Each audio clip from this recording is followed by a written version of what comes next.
Hey, this is Troy Taylor with the Championship Football Coaches Clinic podcast, and this is the third show that we have streamed on the Sidelines Sports Network, and we're sponsored by Reps Virtual Reality, First Down Playbook, Rack Coach, Tip the Spear, the Top Hopper, and Sports Workbook. Today, I'm so pumped up. Tom Lemming hooked me up with Vinny Cerrato's number because I asked Tom during the podcast that I did with him, Vinny. I said, who is the greatest recruiter of all time? And he mentioned Bill Reese, and he said Vinny Cerrato. And he said you were so good that the NCAA had to change the rules. So Yeah, I Joe knew Paterno I had to get you on. So for the people that don't know, Vinny, tell us a little bit about you and where you're from. I went to high school and stuff. Grew up in Minnesota, southern Minnesota. Went to Iowa State, and then I went to University of Minnesota as a GA, and then Lou Holtz came into Minnesota, kept me as a GA, and then he hired me full time as a recruiting coordinator, and then that happened in September. Then in November he left and went to Notre Dame, so I went with him to Notre Dame. And then I was Notre Dame for 6. Then I went to the 49ers, and I was a scout for a few months. Then I was director of college scouting. Then I was director of player personnel from 90 to 98. Then 99, I went to the Redskins as GM. And then I was there. Then I was gone, worked for ESPN. Then I was back in, 01, and I was there 01 to 09 as a GM, vice president. And with the Redskins, you Yeah. went back? Oh, right on. Yeah. Well, like I wasn't there when Schottenheimer was there. So you came back with Coach Gibbs? I was with who came right after Marty? Jim Zorn. No. Okay. After Spurrier. Marty. Spurrier. Huh? Wasn't it Spurrier? Steve Spurrier. Yes, sir. Steve Spurrier. Yes, sir. Yeah, you got it. And then Joe came in. I was there with Joe, and then I was with Zorn. Yes. So going back and playing football in Minnesota, I'm from Richmond, Virginia. So, I mean, you know where I'm from. Y'all brought the, the summer camp. Not when I was there. Oh, well, I wanted to say thank you to the organization because that meant so much to our city. And there were so many kids that were impacted, like Morgan Moses, who I coached in high school. They got to go and see, what a professional, practice was like. And I think that motivated a lot of kids in the city of Richmond. So I want to say thank you to the Redskins organization for that. But basically what I'm saying is I don't even know where Minnesota is on a map. I mean, I know it's in the north somewhere. So how in the world did a kid from Minnesota develop such a talent for recruiting and for finding players? Like, is it from your mom and your dad? I mean, what's their background? My mom was a nurse. She was a medical secretary, and then she worked at the Mayo Clinic. And then my dad was a furniture salesman. Man, that's a great combination. Yeah. To be a recruiter. Your dad's a salesman and your mom's a nurse. I mean, man. Yeah. Steve Cisneros here on LinkedIn. He's asked a question. He wants to know, were you at Notre Dame when Braxton Banks was playing? I recruited Braxton. Yeah. Where was he from, Coach? California. Wow. Do you remember what high school? I do not. I do not remember what high school. We recruited. We were out there a lot because we played SC out there we played either SC or Stanford. So we were in California every year, so Braxton was from Northern California, if I recall. Yeah, Coach, I've never even been to California. So, I mean, it's all, you know where I'm from. I'm from Richmond. So like you played high school ball and you were a quarterback, correct? What coaches in your life, what coaches was it that really had an impact on you growing up? Well, when I went to college, Earl Bruce was the head coach at the time. Wow. My first 2 years. Then Earl went to Ohio State. And then Donnie Duncan came in, who was the offensive coordinator at Oklahoma. So my position coach at the time was Sparky Woods. He's a great coach. And the offensive coordinator was Mac Brown. Wow. I mean, And Mac Brown's probably the greatest recruiter. When I was a freshman at Iowa State, Pete Carroll was the DB coach. Wow. Yeah. Mm-hmm. So that was with Earl. And then Pete, I think Pete went with him to Ohio State. So, yeah, I was around, and I've been friends with Mac and Spark. I mean, when Sparky went to South Carolina, he tried to hire me. And I've been friends with Mac forever. I talk to Mac all the time. Well, I don't know what you're doing right now, but they got a quarterback. Man, I wanted to commit. Man, jump man, Michael Jordan, they got every shoe on the wall, and it's amazing.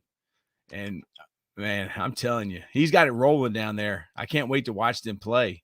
Yeah, they got their quarterback's really good. So yeah, I cheer for Mac every time they play. And Sparky's on his staff, Woods. Yeah. So they got NFL guys walking around. Clyde Christensen, I mean, the old defensive coordinator from the Ravens, they're all down there. I mean, it's like a Pro Bowl game or something. Yeah, Mac does a good job. Yeah, so you played for probably some of the greatest recruiters of all time. You know, Mac Brown, I've heard the stories about him, Pete Carroll, a player's coach, energy. Yeah. I mean, what did you learn from those guys, Vinny? Well, Pete was only 26 at that time. You know, it was Pete's first job. He'd been a GA, I think, at Arkansas. And then Mac was young at the time, offensive coordinator. Then Mac went to become head coach at Appy State from there. Mm-hmm. But Mac was a good recruiter just because, and he's still a good recruiter. He's got personality, knows how to talk to people. You know, and that was my thing was when I was recruiting, you know, I tried to find out who was making the decision. And then I used to mail them a ton of stuff all the time. Every day I wanted them to go to the mailbox, see that Golden Dome, you know, on the stationery. You know, they go out, you know. And then I just tried to learn from the kids that I recruited. The great players, you know, you can learn a lot from them because I would ask them, you know, after they had come to Notre Dame, I'd ask them what impressed you, what didn't impress you, you know, and all the kids said, you know, like in the summertime and stuff, they loved getting the mail. And then once the season started, if it wasn't handwritten, they just threw it in a box. So once the season started, I never put a label on anything, hand wrote everything. And like when we would play away games, like in the summertime, I would get all the hotels that we were going to play away games at.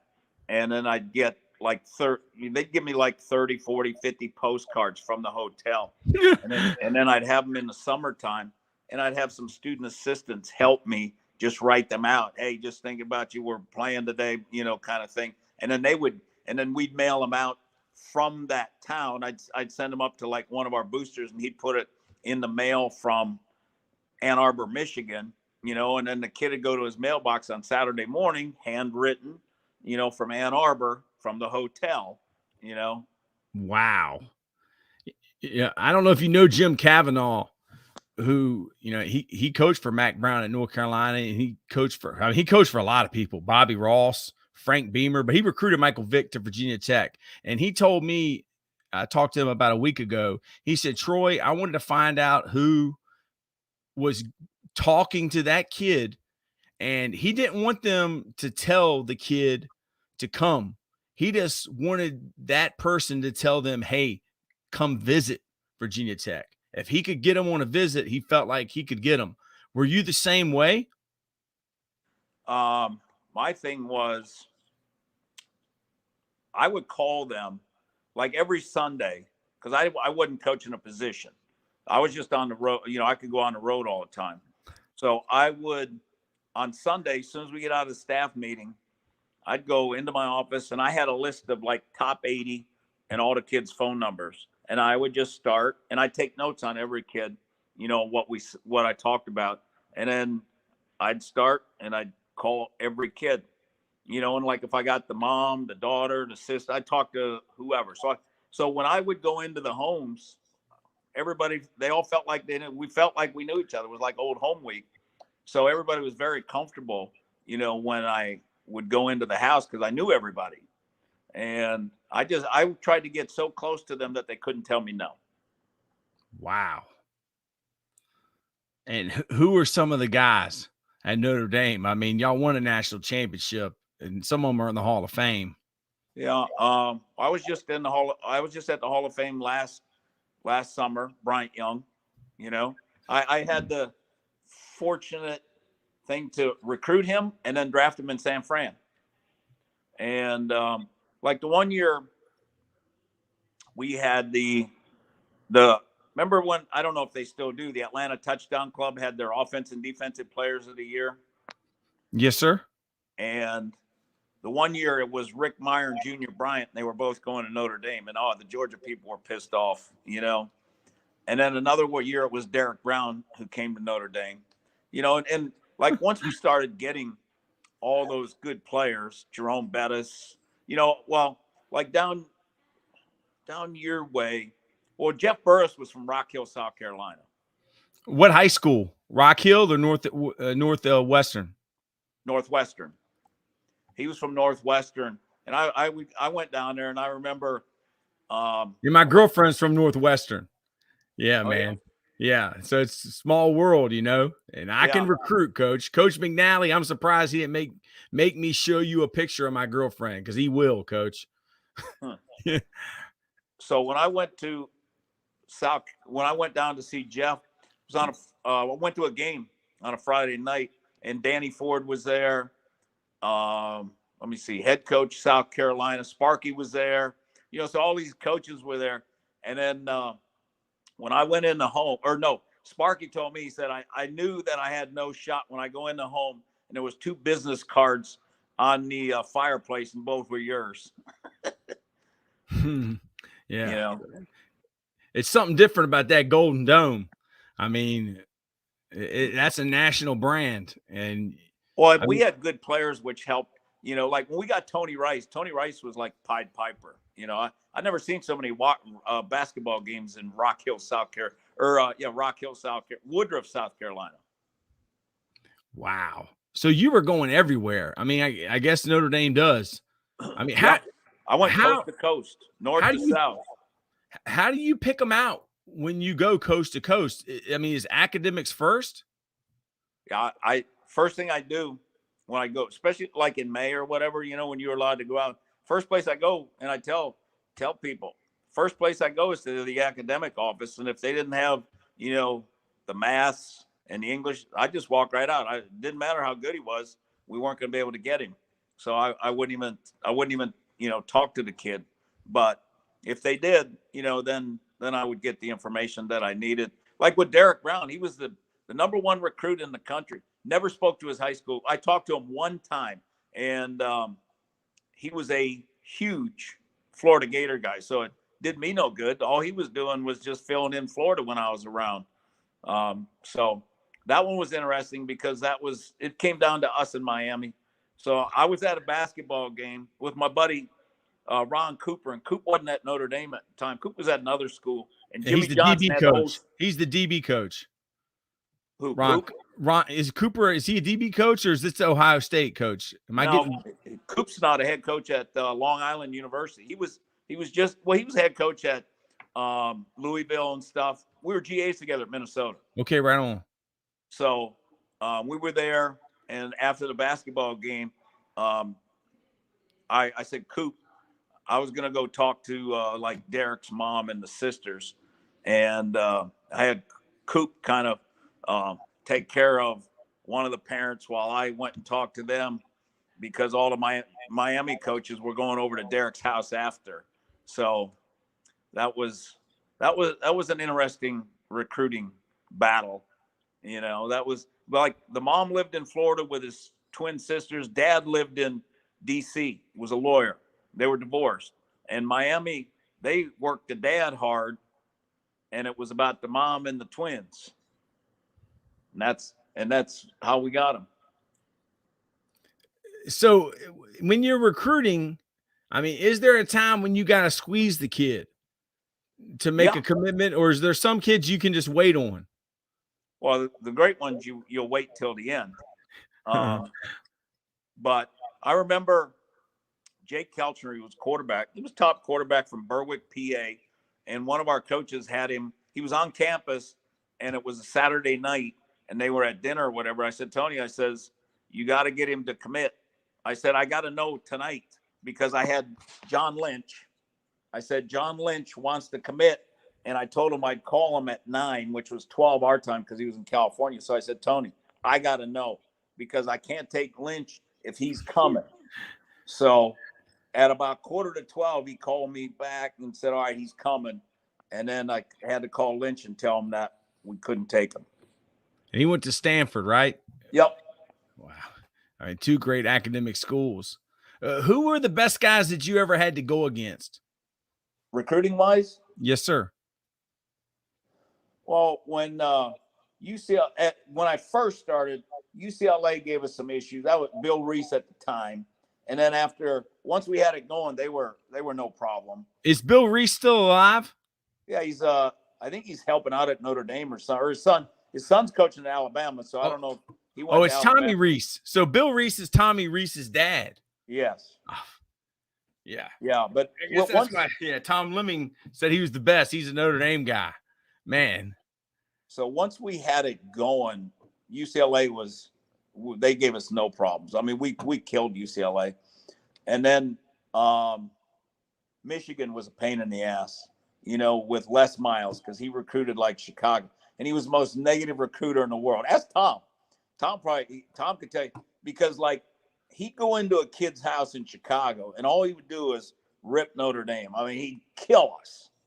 And then come out of the house, and then I'd have to go back in, and he was just a pain, to deal with. Man, I can just see your face and how you're smiling. It just looks like it brings you back to a happy place. That, man, you really enjoy the chase. You enjoy it, don't you?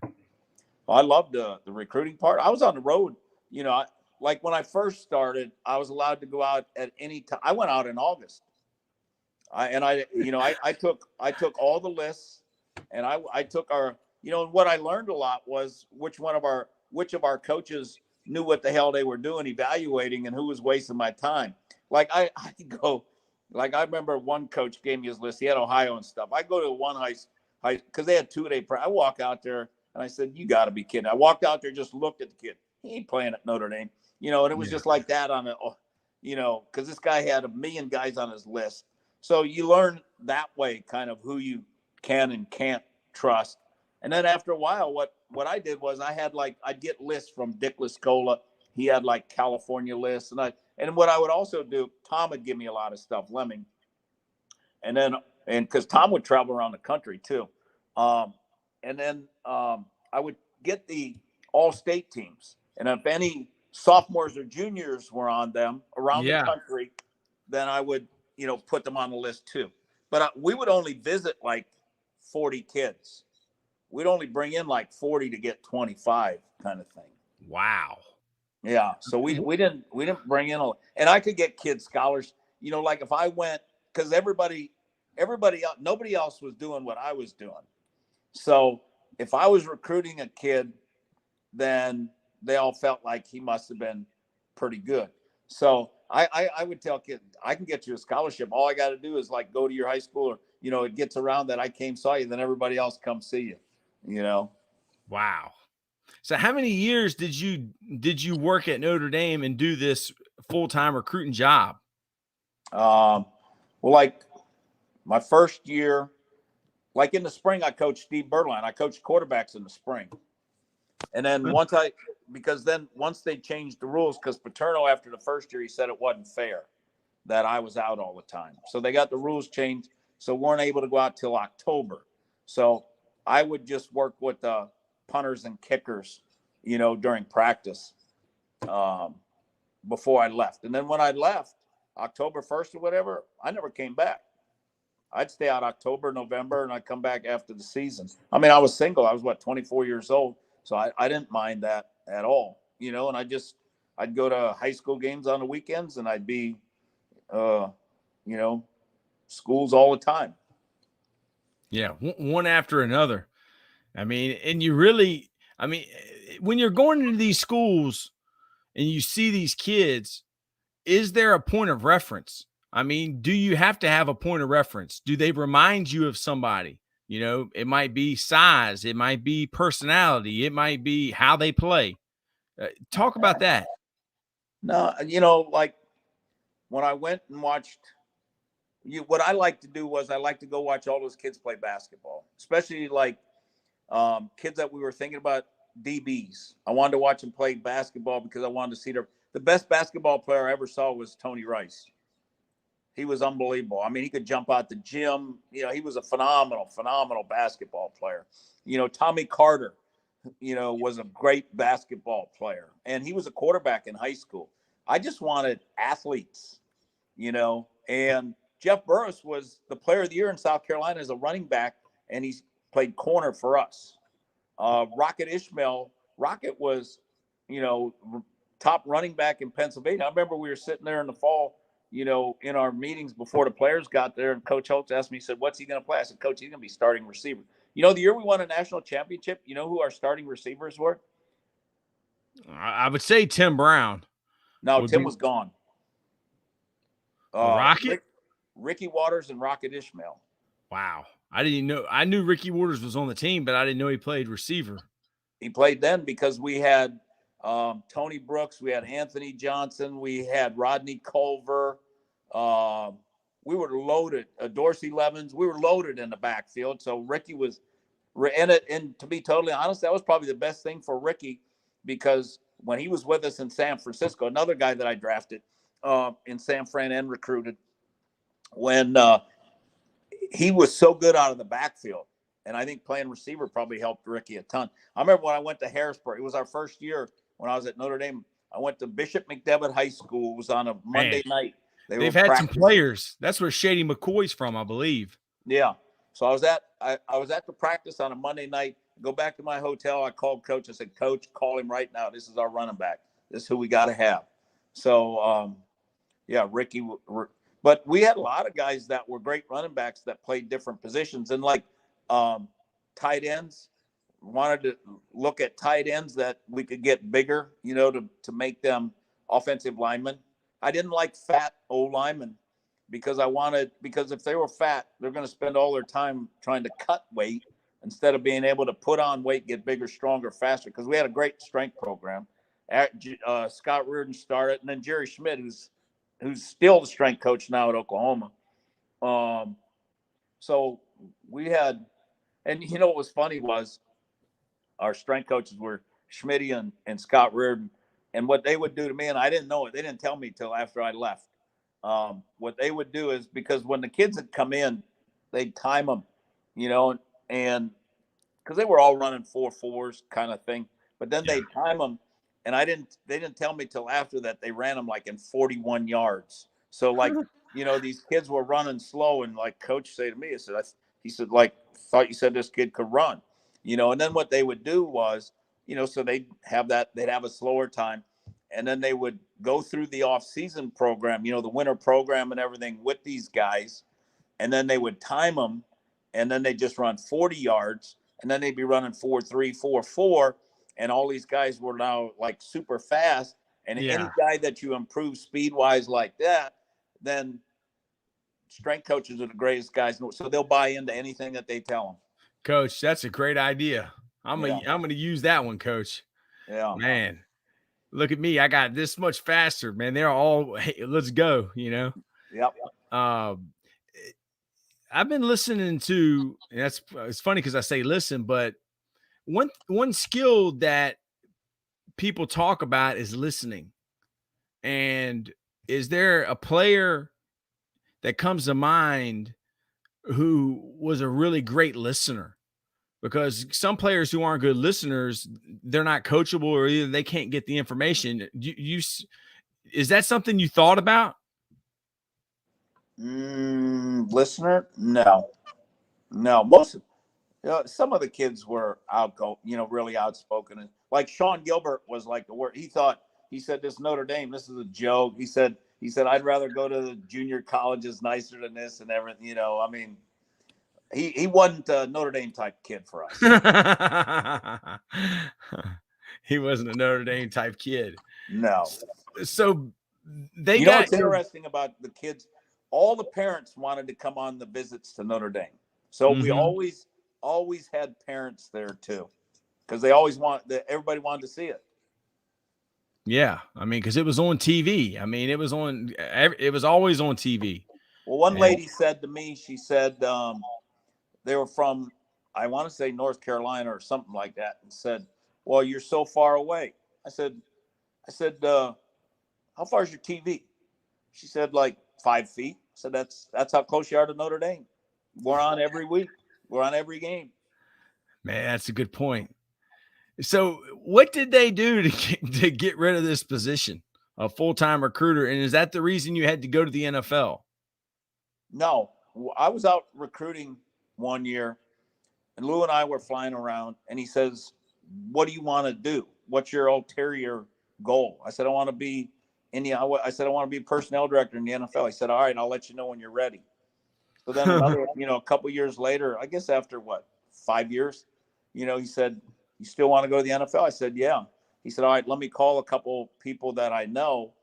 And he called, the Bartolows, because they were from Eddie's Notre Dame guy. So, and they were in Youngstown, Ohio. So they called back, and then they called me. Carmen Policy called me, who was the president. Well, he was Eddie's lawyer in Youngstown, and then he was moving out to San Fran to be the president of the Niners. So I drove to Youngstown, interviewed with Eddie and Carmen, and then they gave me the job. And then that Friday, I flew out to San Fran, met George Seifert, and got the job. And you were the national scouting director then? No, I was just a scout. I was a scout for a couple months, and then Tony Rosano, who was the scouting director, quit. And then I took over right after that. So I ran every draft. And like anything to do with personnel, that was my job.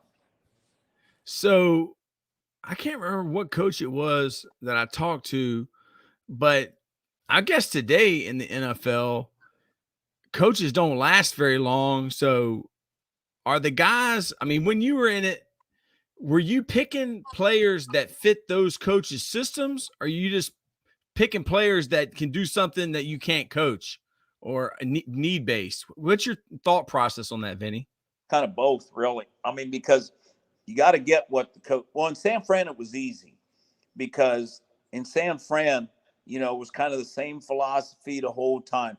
Bill Walsh didn't want any receivers under 6 foot tall. So, like, we tell our scouts, you don't have to look at a receiver under 6 foot tall. Weren't interested. Offensive lineman Bob McKittrick was the O-line coach. Bob was there for a long. No lineman over 300 because he wanted athletes. Just because we ran that wide zone and everything, and he wanted athletes. So, like, I'd go to a school or something, a scout, and say, "Hey, over there at that school, there's a lineman that you guys will like. You're kind of lineman." Everybody knew because we were the only ones that liked that at that time, the smaller linemen. So those were the specifics. And then a quarterback, if they had under a 20 on the Wonderlic, take them off the board. Wow. Yeah. I had Jesse Sapolo and I had Randy Cross on the podcast, and I want to get them back on, and I want to do just a show on Bob McKittrick because I think he gets forgotten about when you start talking about the greatest offensive line coaches of all time. So what can you say about Coach McKittrick, and how special was he of a coach? Bob was on Bob, and I'm sure Jesse and I'm sure they talked about it. I mean, Bob, no matter what he was going out with his T-shirt on. Yeah, that's what Coach McNally said. Yeah, and Bob Bob was just because he's a former Marine. He's such a good guy. You know, he always had his red shorts on, his white T-shirt with the little red sleeves on it. I can still see it, you know. And Bob and he didn't go out and visit guys to, you know, like when we were scouting and stuff. He would talk to the other O-line coach. They call them the mushrooms, you know, because they all traveled together. And then Bob would always yeah, talk. look at Bob would that. always talk to him. Oh, is I'm, that it? Yeah, I'm the Coach McNally said I'm the only non-NFL coach ever to be a member. That's pretty impressive, ain't it? I mean, yeah. So Bob used to talk to all of them. So I mean, how about me? I was with like some of the best O-line coach because when I was in San Fran, I had McKittrick. When I was at the Redskins, I had Joe Bugle. woo, Yeah. man. And Sapolo told me that John Gruden, I don't know if he was there when you were there, but he told me John Gruden would sit on the floor in Bob McKittrick's room.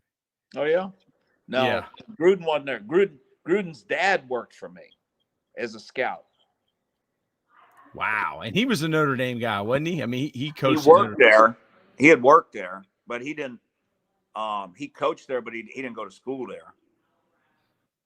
What was McVay's McVay's grandpa a GM in the NFL? Was he with the 49ers? Johnny Mack was with us. Yeah, John was the GM, and then for like 2 years, I think 2 years with Seifert when George was there, and then they kind of phased John out, and then Dwight Clark took over. You know, when Carmen moved out there, then John kind of moved out and Dwight came in. So it was always like me, Carmen, and Dwight would do, like we'd have go over to Carmen's office and Carmen would say, we'd have a meeting like at 5:30 or 5 o'clock. So we'd go down to the hot tub. I'd get a glass of wine, and Carmen and Dwight would have like scotch or whatever, and we sit in the hot tub and have our meeting. Man, that sounds like the life right there. Yeah. Coach Bald, he's my buddy. He lives in St. Petersburg, Florida. He coached Isaiah Wynn and the Griffin twins. They were a pretty good team. And I think Valdez Scantlin, that plays with the Chiefs, they had all of them on the same high school team. Do you recruit based on a blueprint of certain players? If so, who would be your offensive line blueprint? Thank you, awesome football podcast. You know, I mean, I guess you already said it, that the guy couldn't be over 300 for Coach McKittrick. Yeah. Probably the best O-lineman we had at Notre Dame was Aaron Taylor. Yeah, he's pretty good. And well, the thing that made him so good was he was mean as could be too. You know, he could run. He went the first round to Green Bay, but Aaron was just a real nasty guy. You know, and we had some other really good offensive linemen that played in the pros and stuff. But Aaron, I remember when Derek Brown came in, Lou Holtz because Andy Heck was our starting tight end.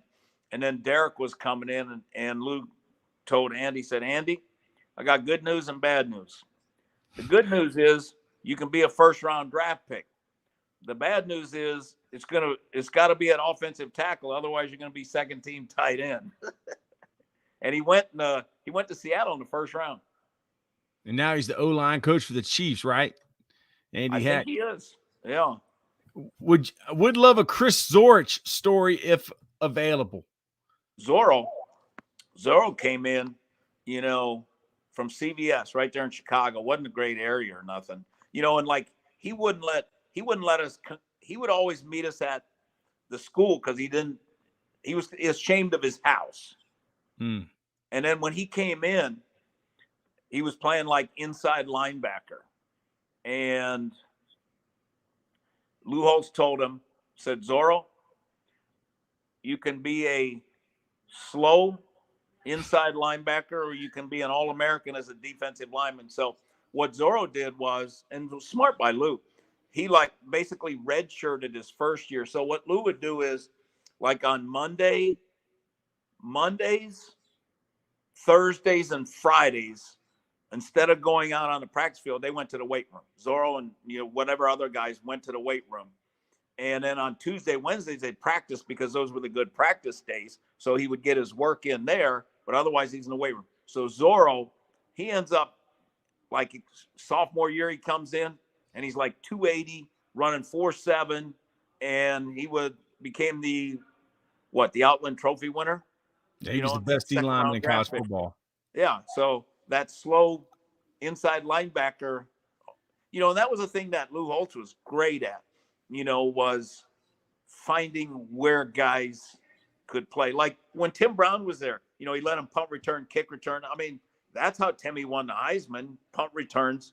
And then, he would use him in the backfield and to get him the ball. Realized Jerry Foss didn't even know what he had with Timmy Brown, and Lou utilized him a ton. Same as he did with Rocket.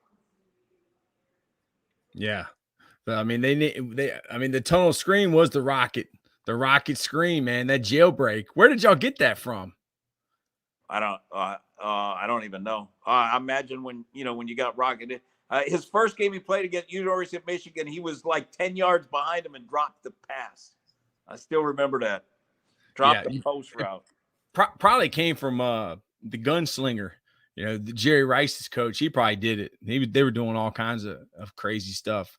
So any more stories from the 49ers that stick out that you like to tell about your time there? Well, Eddie DeBartolo was the best. Eddie was awesome. I mean, the way he treated his players was amazing. I mean, only the best hotels, only the most expensive how about when we won the Super Bowl, Eddie had, like in Miami, he had like 2 tents that he paid for, everything for the party after. One was family only and one was friends and everything else. And then after we won it, we had a Super Bowl. Our ring party was at the Broadmoor in Colorado Springs. And Eddie paid. You could have, if you went, you didn't even need a dime. Paid for everything. And Boys to Men played. And we were there like for 4 days. And guys were buying, golf clubs. You could play golf, whatever you wanted. Scouts, wives, and Eddie paid for everybody's flight. Had a charter flight coming in from San Fran, but didn't have to pay for anything. And then we had another one where in Vegas we had a reunion of all 5 Super Bowl teams, which was awesome.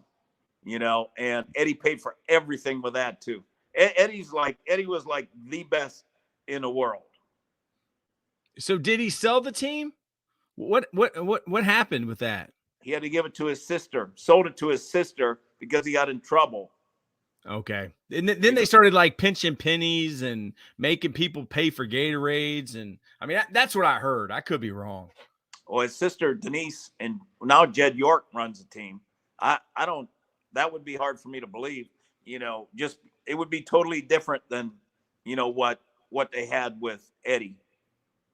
I mean, he's like the life of the party. I mean, he's the guy you want to be around. So y'all won the Super Bowl for the 49ers. And is then that when you got the call from the Redskins? We won Super Bowl in 94. I went to the Redskins in 99. Okay.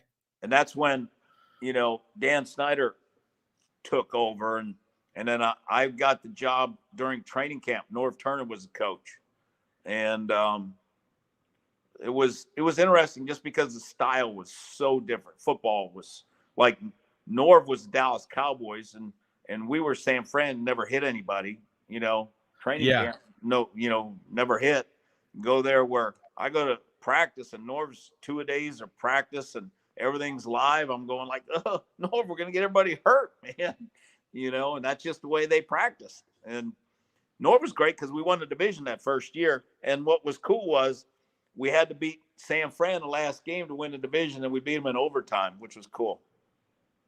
Yeah, man. I mean, it's just interesting for me to think of, going from one school to another school, and you're the GM, but the head coach is not from the same school. Like, so, I mean, I guess you're the one that, like, what did Bill Parcells say? Like, if you're going to cook, you at least want to pick the groceries. How does that work? I mean, you're picking the groceries and he's cooking? No, I had I had the coaches involved with everything, because what I would do um, I mean, was, how did it change from college to the pros? Was it similar? well, at Notre Dame, you're projecting a lot because you're projecting high school kids. In the NFL, kind of what you see is what you get. If you're looking at them as an offensive tackler or as a tight end, they're going to be a tight end. They're not going to, get bigger and become a tackle, that Yeah. kind of thing. Where in high school, you're projecting. I mean, because so many guys played so many different positions, because at Notre, I wanted athletes. I would have taken as many option quarterbacks as I could get because they could play so many positions. No doubt. That's what I want. We were all about speed. Wanted guys that could run. Because Miami and Florida State, they were the kings at that time. And for us to compete with them, those are the types of players. Because we played, my first year at Notre Dame, we played down in Birmingham against Cornelius Bennett and them, and we got spanked. And then Luke come on the bus, sat next to me, says, we got to get players like everybody else gets, Yeah, like Alabama. Well, the following year, when Curry was the coach, Alabama came up, or it might have been 2 years later. We beat them like 47-7 in South Bend. We spanked them. But now, like back to the pros, I had the coaches involved in everything with scouting. I would give them, when the season was over, I'd give them like 20 guys that they had to evaluate, and then they would rank them. And then like our scouts, I would, once our scouts got done doing theirs, then I would give them a position, so they would do the same 20 receivers that the receiver coach did. Then when we go in to meet, I'd put the two lists up, and then we would sit there, and with the whole offensive staff would be in there and the scouts, and then we'd watch all the film together. We'd start with the guy who was number one. All right. And then I'd go around the room and we'd write one report, what everybody said. I'd take notes, like, all right, what'd you think, about each guy? And then, all right, is he better than the last guy? And then we'd have our 1 to 20. And then the interesting thing that what I would do is, after we had our lists and what round that we would put them, I would have our guys go up there, say it was the receivers, and I'd say, all right, put our receivers in that list. Where would they be in that list? So like some of the coaches who just love their players, they'd put them all above everybody. I said, that's great. We don't need them. So you're saying that all our guys are better than anybody in the draft. We're not going to draft any. Wow. So, but realistically, they would put them in, and, and that would be, all right, there's 3 or 4 guys better, they could help us better than guys we've got, or, there's 10 guys better than our 5th or 6th guy kind of thing. But I was big having coaches involved, because I coached and that's how I came up. So it wasn't like I'm just going to go get the players. No, coaches sat in every meeting with us. We were in San Fran, and I was like, when Pete Carroll was our D coordinator, we're sitting there watching film, and Pete keeps throwing and with the defensive staff, and Pete just keeps throwing his basketball against the wall. And I said, Pete, you got to stop that. So like, when we got done with meetings that day, Pete comes back and they say, where's my basketball? I popped it and threw it in the garbage. And that's funny because, you knew him when he was such a young coach at Iowa State. Now, you're up in the front office, and he's, the DC at the 49ers. Pete couldn't sit still. That was his thing. Pete was – well, and then we interviewed him when I was in Washington too. Me and Dan Snyder interviewed Pete when he was head coach at SC for the Redskins job. Wow. Yeah. And he just didn't want it, or I don't know. No, we interviewed him in St. Louis. Nobody knew. And at that time, Pete wanted $7 million, and Dan said, forget it, and then Pete said, I talked to Pete like later, at another time. And Pete said, I just was negotiating. You never came back with another number, Wow. Yeah. Oh man, that kind of breaks my heart, man. Yeah, man. But who knows? Who knows how it would have worked out? We can't say. But I don't know if you've ever seen the movie. I hated it. I'm almost walked out of the theater. The Draft Day movie with I liked it. Kevin Costner, I thought Oh, it was so you, entertaining. I mean, Vinny Cerrato likes it, or the low man on the totem pole doesn't. I would take Vinny Cerrato's. So, what did you like about the movie? I just thought it was enjoyable. I mean, to me, it wasn't realistic, because like my son, he watched it and he liked it, and he says, Dad, is it really like that? I said, no. Most of that stuff that happened, it's not like that at all. So, what is it like? I mean, who's ultimately making the decision? Is it the owner? Is it the GM? Is it the head coach? Or does it depend on where you are? Depends where you are. When I was in San Fran, Eddie lived in Youngstown, and then he'd come out on Friday, the day before the draft. And and like I'd let all the scouts go, and then I'd meet with Eddie. He'd walk in my office and say, what are we going to do? I'd say, I'd tell him who we're going to draft. Okay. And he would have like Mel's book, in his hand, look him up. And then with Dan Snyder, Dan was involved in everything. And Dan wanted to make picks a lot of the time. So that was the biggest difference. The thing what Eddie would do is the thing that I liked about San Fran was everybody did their job and nobody tried to do anybody else's job. And that's why when I was in San Fran, we never did not win 10 games. The least amount we ever won was 10. Because y'all had a system. Y'all had a way of doing things. And we had great players. We had, like when I first went, our quarterbacks were Montana, Young, and Bono. Yeah, all of them started at one time. I mean, two's Hall of Famers. Yeah, but we didn't get over the hump till we got Dion in '94. Dion, I love Dion. I had Dion twice, Washington, in San Fran and then Washington. Yeah, Coach McNally, that was one of the things for y'all that don't know. I mean, I don't know. I'm the low man on the totem pole, but I've FaceTiming with Anthony Munoz and Jim McNally and Vinny Cerrato, the GM from the Washington Redskins, my favorite team of all time, is on here. And Coach McNally asked Anthony Munoz, is Dion a good coach? And Anthony Munoz said, I don't know. So, like, is Dion a good coach? I mean, is he a good recruiter? I mean, what is it about Dion? I think that's just Dion's personality. I think Dion be first thing, about being a great coach, he's a great delegator and he hired really good people. He hired veteran coaches, like Dion's smart, really smart. And I mean, he played for Bobby Bowden. I mean, he's been around great NFL franchises. And he was, in San Fran, Dallas, so yeah, he knows what a player is. I can tell. And let me just say this. Dion works as hard as anybody in practice. Dion, people may not think anything, but Dion worked his butt off. Just like Jerry Rice.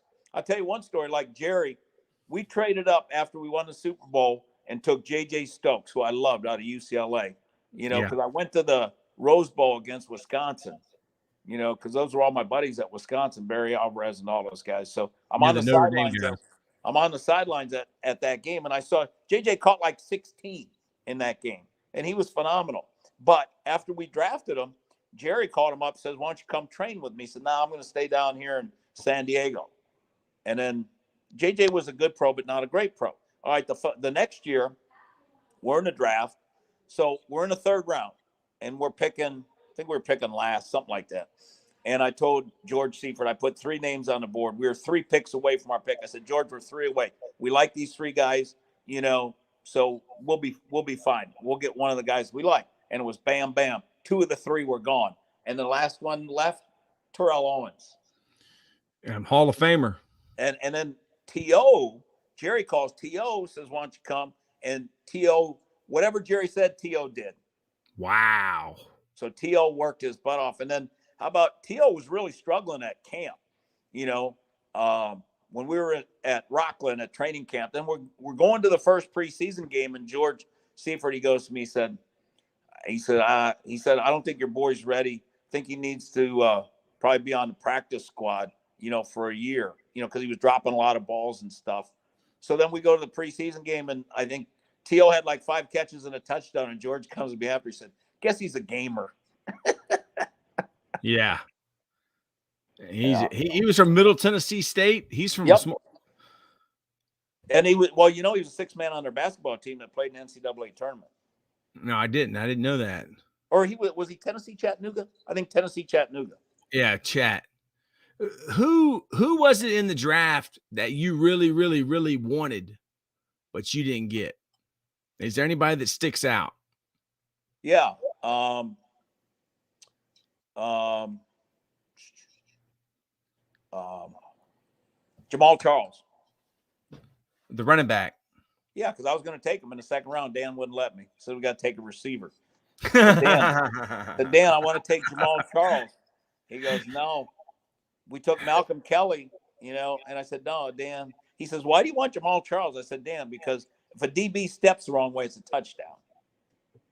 And that's what he was. So and who was it? The Chiefs? The Chiefs took him? Who did Jamal Charles? He was so fast. I loved him. One of my favorite players, one of my favorite guys, Clinton Portis was an awesome dude, though. I like Clinton a lot. He was good. He's so tough, so competitive. And, like on Sundays, man, that dude loved. Now, like during the week, forget it. On Sundays, you want him on your side. During the week, he's not going to work. Problem with Clinton was he wouldn't eat right and train, and that's otherwise his career could have been a lot longer. Yeah, I guess Frank Gore must have figured it out. Have you ever heard of the story about when Clinton Portis was the tailback of Miami and they brought in Sean Taylor and all of the highlights were of Sean Taylor playing tailback? And he went to the running back coach, said, you didn't tell me y'all was bringing in a running back. And they were like, nah, this is safety. I mean, were you a part of that, drafting those guys? Sean, yeah, I drafted Sean. I mean, it was that's when Joe Gibbs was there. And it was between Sean and Kellen Winslow. So we had the fifth pick, and Joe loved tight ends, because he had Kellen. Yeah, he had his dad at the Chargers. Right, that's what I mean. Kellen Winslow Sr. So we go. It got down. We were taking one of the two, and so Joe said, and it was kind of like a debate back and forth because I wanted Sean. Some wanted Winslow, some wanted Sean. So Joe said, all right, let's get everybody in the room. So we got everybody, every coach, scout, everybody. We all got in the room, said, all right, get the national championship game. That was Ohio State. That's when that's when he took the ball from him. That's when Claret took the ball from him. So we watched Winslow first, and everybody's like, wow. He was awesome. So Joe said, all right, put on Sean. So we watched Sean in that game. And even the offensive coach said, Coach, need to take Sean Taylor. Sean was awesome. And then he came in and Greg Williams was our D coordinator. And Greg, we played in the Canton game. Played in the Canton game against Denver, against Shanahan, against Mike. So we're playing, and Greg Williams wouldn't start Sean, so I'm up in that box with Dan Snyder, and Dan says, when's Sean going to play? So he put Sean in, and Sean intercepts 2 balls, runs 1 back for a touchdown, and Dan says, now, is he going to start next week? So I go to Greg. I said, Greg, Sean's starting this week? No, he's got to earn it. I said, seriously? Sean was a phenomenal. Sean would have been the best safety ever to play. Man, amazing. So, and I mean, I've studied him and watched the videos about him. And after he had his daughter, he really he was just so locked in, man. And what a tragedy. And I mean, once he had Jackie, baby, he became a totally different dude. He used to run from his apartment over, all he did was worked out and trained and watched film and all. I mean, he was just getting ready to, he was phenomenal, but he was getting ready to be really special. Was he better than Ed Reed? Or Ed Reed would tell you probably he was, just because he was so big. And Sean would kill you. What is he, 6'3", 230? Or is he bigger? No, and then he got light, like 218 when he was running and training all the time. But I mean, he treated my kids so nice. He was like the nicest guy in the world. Wow. And I was there. I mean, we flew down to the hospital, and we were there. We sat in a room with his family, me and Dan and Clinton. and Santana, I think, was with, or Clinton. It was Clinton and Drew Rosenhaus. We were all there, and then the doctor told us, he said, hey, he grabbed my finger. He said, that's a good sign. He says, we got to get him through the night. And at 5 o'clock in the morning, his dad called me at the hotel, says they took him. I said, what? He says, they took Sean. I said, and then, a lot of people don't know, like Dan Snyder then paid for the whole team private plane down for Sean's funeral and stuff. Mm-hmm. So yeah, that was quite an ordeal. Yeah, it was a bad time, man. Yep. It was a bad time. And then we went on a run. We never lost. We won like 7 straight. We were like unbeatable at that time. I was about to say we. I think we made the playoffs. Yeah. And then we won the first one, then we went out to Seattle and we lost a tight one. I mean, we could have won that one. Mm-hmm. Well, what was so good about Joe Gibbs? I mean, because I was born in '78. My dad was a Redskin fan. I can remember John Riggins, scoring on that inside zone or whatever, the gut that they ran, and 40 gut, I think is what something like that. I mean, what was so good about Coach Gibbs? I mean, he's a Hall of Fame NASCAR owner. He's a Hall of Fame football coach. Joe is man's man. I mean, Joe had presence. You walk in a room, when he walks in a room, he had presence when he walked in that room. And I tell you one story, like Chris Samuels, we were dealing with one thing, and Dan was down in his office with like Eric Schaefer, Louis Riddick, all these guys, and his agent was trying to hold us up, and they says, let him go. They said, so go get, so I was down with Joe. So me and Joe walk into the office, and Dan says to me and Joe says, what do you guys want to do? Because all these guys want me to cut him. Said, sign him. Joe said, sign him. He said, all right. Dan goes, looks at us and said, okay. Says, you two want him? We'll sign him. And then me and Joe walk out, and we go to walk down the hall, and Joe grabs my arm. He says, if Chris gets hurt, we're both jumping off the cliff together. And then Chris came in that night. It was like 11 o'clock at night. And Chris came in. That'll be the best thing you ever did. And I think he won 4 or 5 more Pro Bowls after that. I mean, another dude that was an awesome guy. But Joe Gibbs is none better. I mean, I think he's underrated. I mean, he is a Hall of Famer, but I mean, he's not really talked about. But he won 3 Super Bowls with 3 different quarterbacks. Yeah, I mean, Joe just a leader of men, probably the best. And all the players respected him. Like he loved Clinton Portis, and Clinton would run through the wall for him, and he knew how to handle him. Whereas like Jim Zorn didn't know how to handle Clinton, and then Clinton wanted to get traded, and we had a 6-2 record going until Zorn destroyed it with trying to tell Clinton what to do. Where Joe knew how to handle, and he would never criticize a player unless he did it in his office. He wouldn't embarrass them in front of the team because they're a grown man. Yep. I mean, he's won 3 Super Bowls by that point. He coached for Don Coryell. I mean, he was coaching a long, long time ago. He's coached the greats. Yeah. So the Redskins got better when Joe Gibbs came back because I guess, Dan Snyder would listen to Joe Gibbs. Dan, yes. That was no doubt. And that's what I figured. I'm just a high school coach in Richmond. But yeah, like with Joe, I love Joe because like Joe would tell me we need this or whatever. And okay, Joe was the president. Joe ran, Joe was in charge of everybody, and he was and he would listen to you. He would, he was so good. He was so good. Talk about Joe Bugle. I love Bugles. Bugles did. My kids were small at the time, and they'd come in to the office, and Bugles would put him in his chair and run him around the building in his chair, and stuff. And they'd take him over to Danny Smith because Danny had big things of gum, and they said, all right, Joe would put him in the chair and say, well, we're going to see Gum Guy, Joe Bugle, he was the greatest guy. I love Bugles. Man. And Danny Smith was the special teams coordinator, wasn't he? Yeah, Danny's at still Pittsburgh now. Yeah, and I think he was Dan Marino's high school coach.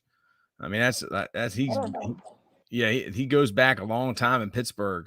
Yeah. But I mean, is there anything else that you want to talk about? I mean, what are you doing right now? Do you still have the radio show? Yeah, I do a radio show on 105.7 in Baltimore from 10 to 2 every day.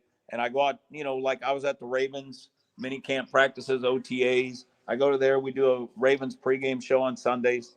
And that's it. I love it. Man, I'm so proud of Morgan Moses. Yeah, he's doing a nice job. Very nice job. So yeah, he's a good kid. But yeah. Vinny, thank you so much. I'm gonna press end here, and then if I could just pick your brain for a minute or two. But I appreciate you coming. My wife's got dinner ready, so yeah. I'm not gonna get you in trouble, man.